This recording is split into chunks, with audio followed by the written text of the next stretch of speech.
Eu quero saudar todos os pais aqui presentes, bem como todos os queridos irmãos e irmãs também nesse momento. Um momento festivo, um momento alegre, um momento oportuno também para pensar um pouco sobre esta missão gloriosa, árdua, de ser pai. E nós precisamos ter um modelo. Esse modelo é o nosso Deus e Pai. A Bíblia diz que a Trindade Santa é o Deus Pai, Deus Filho e Deus Espírito Santo. Eu quero ler com os irmãos um texto que se encontra no Salmo 27, versículo 10, vai ser projetado também, Salmo 27, versículo 10. Para mim é um texto muito consolador. É uma promessa. Fala de relacionamento, de comunhão. É um texto muito rico que trabalha as nossas emoções para nos fazer semelhantes àquela criança que se aquieta nos braços de sua mãe. Assim como uma criança que se aquieta nos braços de uma mãe é a nossa alma para com o Senhor. E esse texto, eu quero que todos leiam comigo. Ainda que me abandonem meu pai e minha mãe, o Senhor me acolherá. Vamos de novo. Ainda que me abandonem pai e mãe, o Senhor me acolherá. Há um teólogo chamado J.I. Packer, ele é inglês, e no seu livro, O Conhecimento de Deus, ele vai trabalhando o caráter de Deus, trabalhando no conceito, quem é Deus, e ele então vai para o Velho Testamento e descobre que no Velho Testamento Deus se revelou de várias formas, de várias maneiras, e dentre essas formas de se revelar, Deus revelava-se através dos seus nomes, como ele era chamado. Os nomes que Deus se revelou no Velho Testamento mostram muito do que ele faz e principalmente do que ele é. O principal nome que Deus veio a se revelar no Velho Testamento foi lá em Êxodo capítulo 3 e no capítulo 4, quando ele fala a Moisés qual o nome dele e como ele deveria se apresentar a Faraó e dizer que no nome do Deus a quem ele havia encontrado numa sarça ardendo em fogo, era esse Deus que havia enviado. Hoje nós não sabemos bem a pronúncia, porque o judeu evitava em mencionar o nome de Deus, pelo mandamento que dizia, ninguém deve tomar o nome de Deus em vão. A pronúncia se perdeu. Mas a raiz do nome que Deus se revelou a Moisés é a raiz do verbo ser. Eu sou o eterno. Eu sou o absoluto, eu sou aquele que não falta nada. Então Deus, quando quis se revelar, se revela como o eu sou. E há tantos outros nomes que ele também usou para se revelar. Adonai, que é Senhor, ou Yahvé Jireh, Yahvé Rafá, Deus cura, e tantas outras formas por meio de nome. Aí ele faz uma observação muito interessante. Quando chega no Novo Testamento, aparentemente não tem um nome para Deus. Deus é chamado de Deus, que é a forma grega, theos, de se referir a Deus. Mas Packer diz algo interessante. Não. Jesus apresenta o Pai e diz que Ele é Pai. E ele sai com a máxima: Pai é o nome de Deus no Novo Testamento. Pai é o nome de Deus no Novo Testamento, principalmente nos lábios de Jesus, principalmente no Evangelho de João. Jesus, ao se referir a Deus, ele se refere ao Pai. E hoje de manhã o Bruno lembrou, no começo desse culto, que eu trouxe uma palavra de manhã, em um texto que boa parte dos crentes conhecem, é um texto usado para evangelizar, mas muito além de ser um texto evangelístico, é um texto relacional. O texto que eu me refiro está em João 14, versículo 6, que diz de uma forma muito clara: caminho, verdade e a vida, Jesus. Eu sou o caminho, a verdade e a vida. Ninguém vem ao Pai, senão por mim, senão por meio de Jesus. E eu falava que esse caminho que Jesus abre não é apenas o caminho da salvação. Ir ao Pai não é só receber a salvação, é principalmente, mas também é uma experiência de comunhão, porque ninguém é convidado a ir a uma autoridade suprema, a um Deus iracundo, um Deus distante, alienado. É um Deus que abre o caminho para se achegar a Ele. E esse Deus que está na ponta do caminho nos esperando é o Pai. Jesus não diz: ninguém vem a Deus senão por mim. Ninguém vem ao soberano senão por mim. Ninguém vem ao santo senão por mim. Não, por mais que Deus seja tudo isso, para viabilizar as nossas emoções confusas, doentes e fragilizadas. Ele diz: ninguém vem ao Pai. Porque essa experiência com o Pai é revolucionária, é transformadora. E preste atenção no que eu vou dizer. Eu repeti o estudo no CPPO do Pai Nosso. É a segunda vez que eu ministrei sobre o Pai Nosso no CPPO, por uma razão muito simples. A oração do Pai Nosso, ela é revolucionária do começo ao fim. Quem estuda e entende as implicações e as repercussões, a profundidade do que Jesus ensina, de como se deve orar, vai fazer a oração do Pai Nosso de forma diferente. E eu tenho ensinado e tentado vivenciar isso. A oração não poderia começar de outra forma, senão com o Pai Nosso. E mais uma vez, Jesus poderia ensinar, chamar Deus de outros nomes e de outras formas, mas Ele insiste em que nós nos aproximemos em oração, chamando Deus como Pai.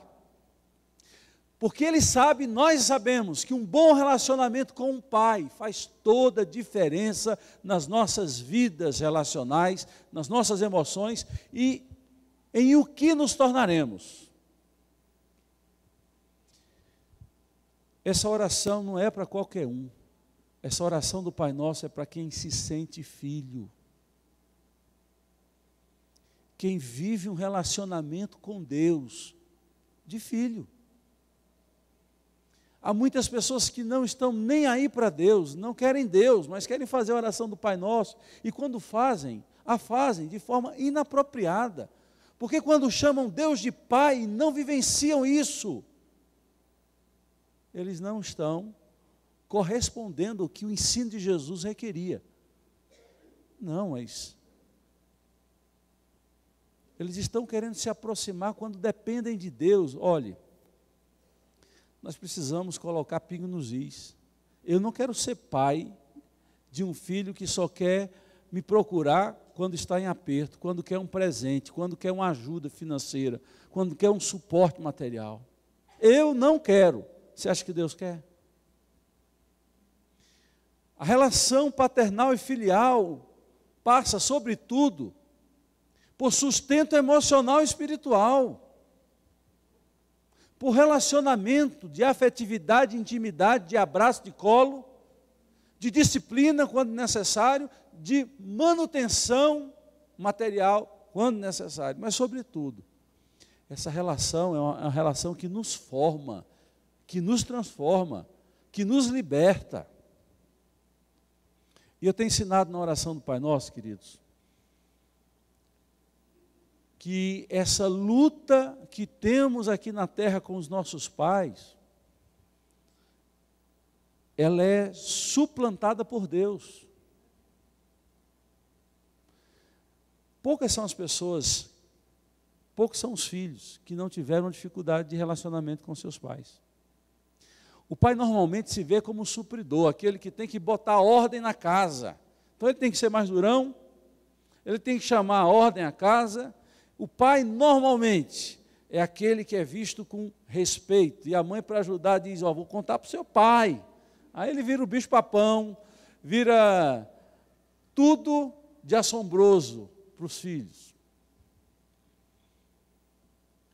E muitos traumas nascem dessa falsa percepção de que ser pai não é impor autoridade e ordem. Ser pai é ser fonte de provisão, de afeto, de carinho e de referencial. Quando é dito por Jesus, Pai nosso que estás no céu, é para diferenciar dos nossos possíveis traumas com o pai da terra que tivemos. Ele está dizendo: não transporte, não transfira automaticamente o seu relacionamento com o pai da terra, que pode ter dificuldades, para com o relacionamento com o pai do céu. O pai da terra é o pai da terra, mas o pai do céu é o pai do céu. E para coroar ainda no Sermão da Montanha, no capítulo 7, Jesus vai fazer uma observação que ela é muito importante a essa altura do que eu estou falando. Ele olha para os seus discípulos e diz: qual pai?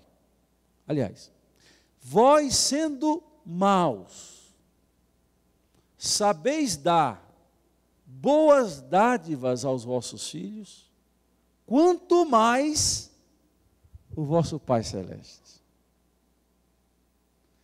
Jesus diz que nós aqui na terra, como pecadores, partilhamos essa natureza pecaminosa, mas o instinto paternal e maternal que todos nós somos dotados, nos faz, mesmo sendo maus e tendo o pecado habitando dentro de nós, velar, cuidar e buscar o melhor para os nossos filhos. Nós, sendo maus, fazemos isso, quanto mais, muito mais, fará o nosso Pai Celestial. Ainda no capítulo 7, no Sermão da Montanha, Jesus vai dizer: quem é o pai que, ouvindo do seu filho o pedido por pão, lhe dará pedra? Quem é o pai que, ouvindo um filho pedir peixe, lhe dará uma serpente? Claramente Jesus está dizendo: pai não faz isso. E o nosso Pai Celeste faz muito além, está muito além de qualquer parâmetro que você faça com o Pai na terra. Há um Pai no céu que suplanta todos os relacionamentos que tenhamos com os pais aqui na terra. É tão forte isso, queridos, que quando Jesus, depois de ressuscitar, está perto de ser assunto aos céus, de ser levantado aos céus e subir para sentar à direita do Pai, qual a promessa dele? A promessa dele é: não deixarei vocês com um saldo baixo na conta bancária. Não deixarei vocês sem herança. Não vos deixarei órfãos. Essa é a promessa. Que coisa interessante. Ele poderia ter prometido muitas outras coisas, mas ele promete não nos deixar órfãos. E há muitas pessoas que precisam experimentar a relação de Deus como Pai, porque essas pessoas estão cansadas de ver Deus como o Deus policial, que anda atrás de nós, ou o Deus detetive, para encontrar-nos numa falha, para apontar o nosso erro. Tem muitos que têm se deparado com um Deus juiz, de um Deus que está conspirando contra a nossa vida e nosso sonho. Você não encontrou o Deus verdadeiro ainda, porque o Deus verdadeiro é o Deus Pai. Aí você diz: oh, que mensagem maravilhosa. Mas há algumas derivações dessa afirmação que Deus é Pai. Você precisa ser filho. E como filho, você precisa conversar com ele, a oração. Obedecê-lo, a palavra. Ter comunhão com ele. Vida na presença, no altar.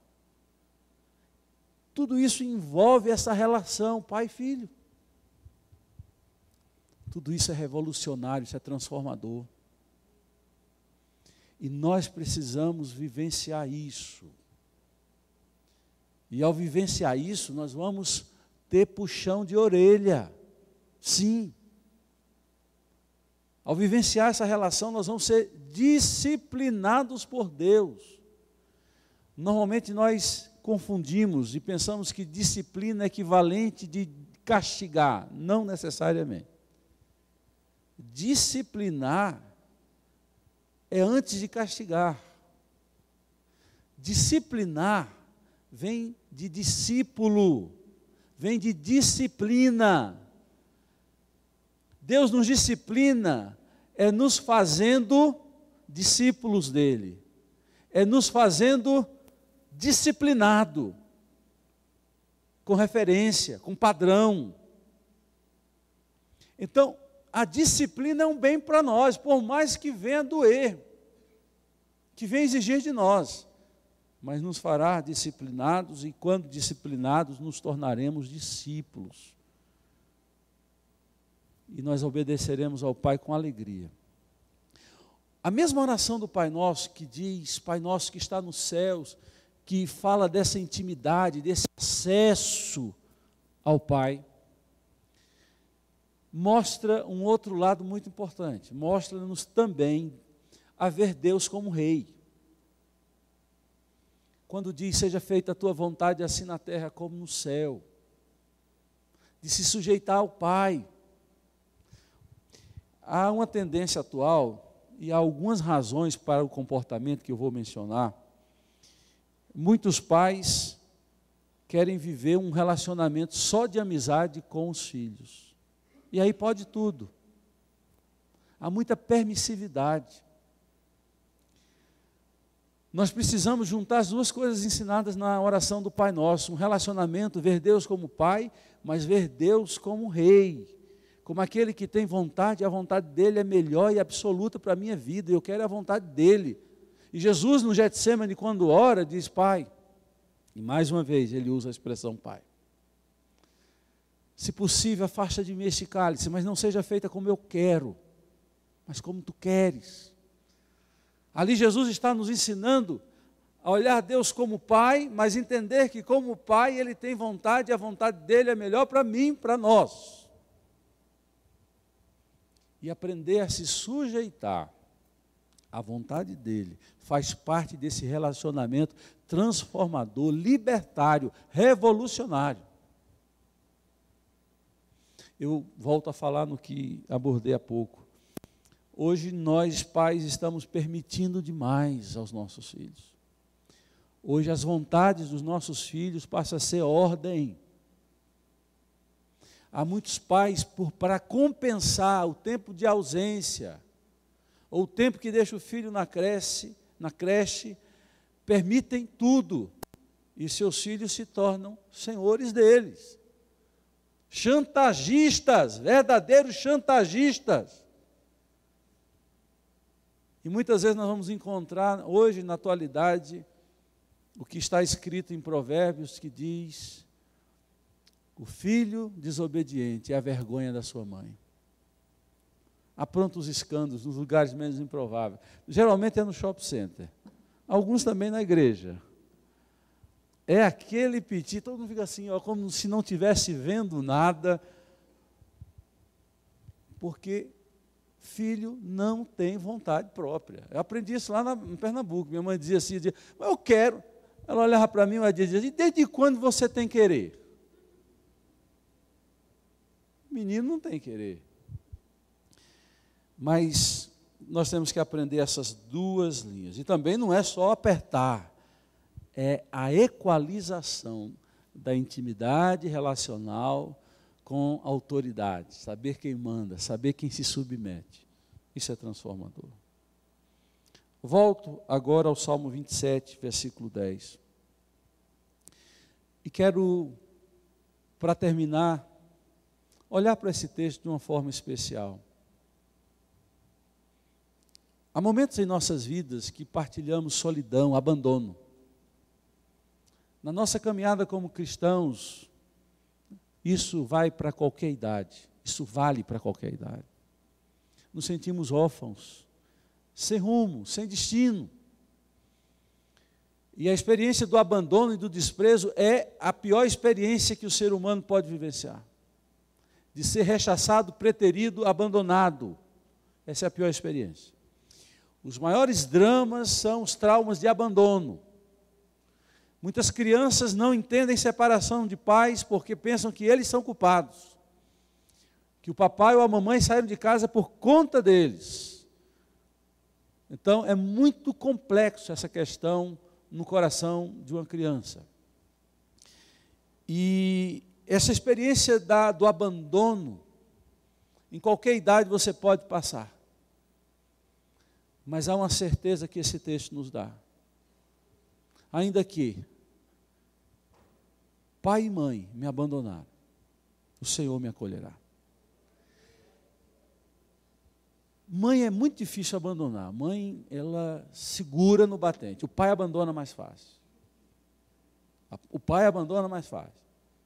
Não só abandona, como não paga nem pensão, não está nem aí. Você conhece vários casos. Eu conheço, você conhece. A mãe não. E eu vim de um estado de Pernambuco. Eu nasci perto daquela época em que os maridos saíam de casa para vir trabalhar em São Paulo, para depois trazer a família para São Paulo. Nunca mais voltavam. Vocês são servidos? Nunca mais apareciam. E aquelas mulheres sustentavam família de 5, 6 e até mais. Que mulheres guerreiras. Mas não abandonam. Hoje as moderninhas, como dizem as mais velhas, deixa filho no carro para ir para o baile funk, deixa filho em casa, mudou um pouco. O instinto materno está sendo suplantado pelo egoísmo humano, e nas mulheres isso tem sido muito presente. Não era tanto. Eu acho, aí vem a minha opinião, se você pensa em contrário, você tem todo direito, aí você fica com a sua opinião, fica com a minha, e a amizade continua do mesmo jeito.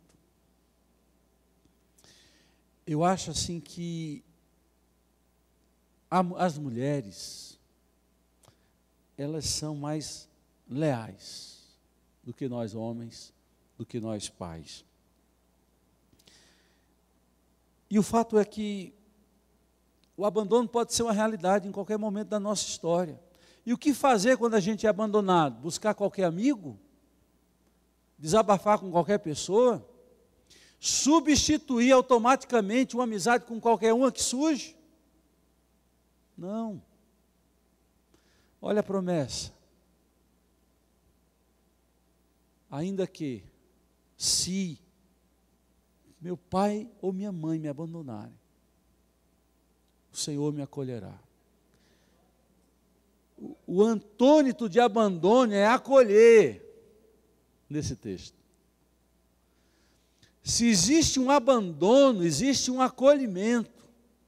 E como é que você imagina Deus acolhendo alguém que foi abandonado? Na minha mente não foge a imagem de um abraço. Você não vai chegar lá abandonado, preterido, ele vai dizer, senta aí. É abraço. Jesus, quando conta a parábola do filho pródigo, há muitos ensinamentos, muitas etapas ali emocionais profundas. Mas a reação do pai para com o filho cheirando a porco, maltrapilho, descalço, voltando para casa, é algo assustador, de tanta emoção e de tanto amor. Diz a Bíblia que o pai não cessava de beijar, normalmente se dava 2 beijos, como expressão de cumprimento no Oriente. Diz a Bíblia que ele beijava e o filho parado, paralisado, com tanta demonstração de amor. Depois ele dá honra, dignidade, coloca turbante, coloca sandália, coloca anel, roupas novas. Ele não o obriga a tomar banho. Ele não obriga seu filho a tomar banho. Porque, queridos, o que importa para Deus é o que está dentro de nós. É o nosso coração. É nós que buscamos uma vida errada, voltamos para Ele, como estamos. E Ele nos beija como estamos, Ele nos abraça como estamos. A questão não é como você está, é como você será, como você ficará. Depois do beijo e abraço, da sessão terapia do amor, ele foi tomar um banho, foi para a festa, porque era momento de comemoração. Acolhimento é isso. Como é que você vê Deus? Como é que você se relaciona com Deus? Muito formal? Pede a Ele uns beijos. Pede a Ele uns abraços. Chora. Chora na presença de Deus. Você já chorou na presença de Deus? Porque choro é um momento de intimidade. Ninguém chora assim à toa. Normalmente a gente aguenta o choro diante de desconhecido. É igual o Lucas Davi. O Lucas Davi é pequenininho. Um shopping lá em Salvador. Ele veio passar as férias em Salvador em janeiro. Aquilo ali, querido, era a feira de São Cristóvão. Tanta gente lá no Rio de Janeiro. Lucas devia ter 2 anos.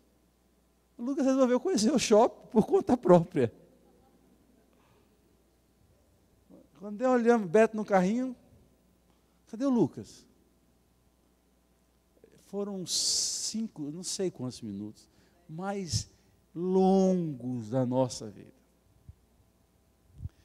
E ele sabia que estava perdido. Mas ele não estava chorando. Quando ele viu a gente, ele desabou, porque a gente só chora junto de quem a gente confia, de quem a gente ama. Então não tenha vergonha de chorar na presença de Deus, de abraçá-lo, de beijá-lo, porque Ele não te abandona. Tem uma propaganda que fala assim, não te abandona. Não tem? Como é a propaganda? Rexona. Rexona abandona. Rexona abandona. Mas só tem um que nunca te abandona. O Pai.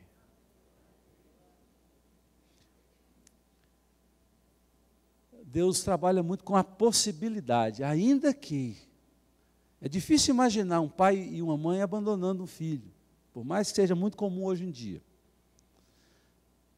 Ele está dizendo, eu substituirei, não à altura, mas de forma sublime, superior. Porque Deus é o único que consegue reunir as qualidades de um pai e de uma mãe. Junto, integrado. Não pense em Deus como um ser masculino que só consegue ser como o homem é. Pense em Deus como pleno, criador de homem e mulher, de pai e mãe. E Ele consegue ser plenamente pai e ter os mesmos sentimentos que uma mãe tem por um filho. E mais. Nesse texto fala, ainda que o pai e a mãe me abandonarem, o Senhor me acolherá. E não é Deus falando, é o salmista com certeza e convicção dizendo, ainda que na possibilidade de, ainda que essa tragédia aconteça, eu tenho uma certeza, o Senhor me acolherá. Mas em Isaías ele diz, pode uma mãe que amamenta abandonar o seu filho? Deus falando. Ainda que esta abandone, eu recolherei. Então Deus quer que essas duas realidades fiquem bem patentes. Uma coisa é Ele dizer, se você é abandonado, se você está nesse mundo abandonado, órfão, acabaram as razões de você viver hoje como um órfão, como um abandonado. Aí você vai dizer, eu creio e afirmo, ainda que o Senhor me acolherá, porque Ele diz, eu te acolherei. Quero olhar para esse texto, mais uma vez, e dizer com os irmãos, ainda que me abandonem pai e mãe, o Senhor me acolherá.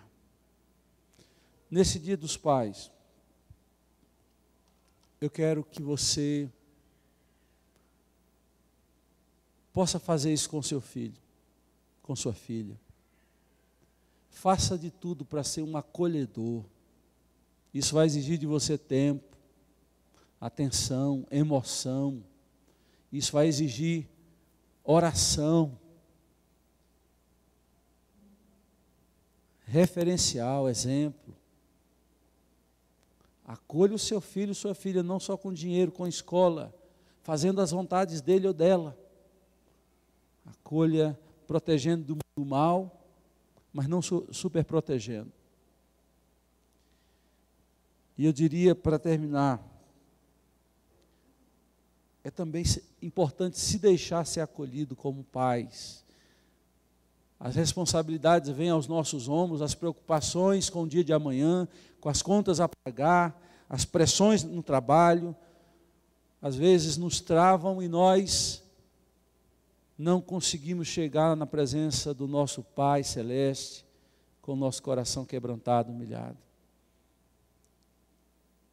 Esforce para se apresentar diante do Pai com o coração humilde, aberto, para você receber o abraço do Pai. Vamos cantar novamente.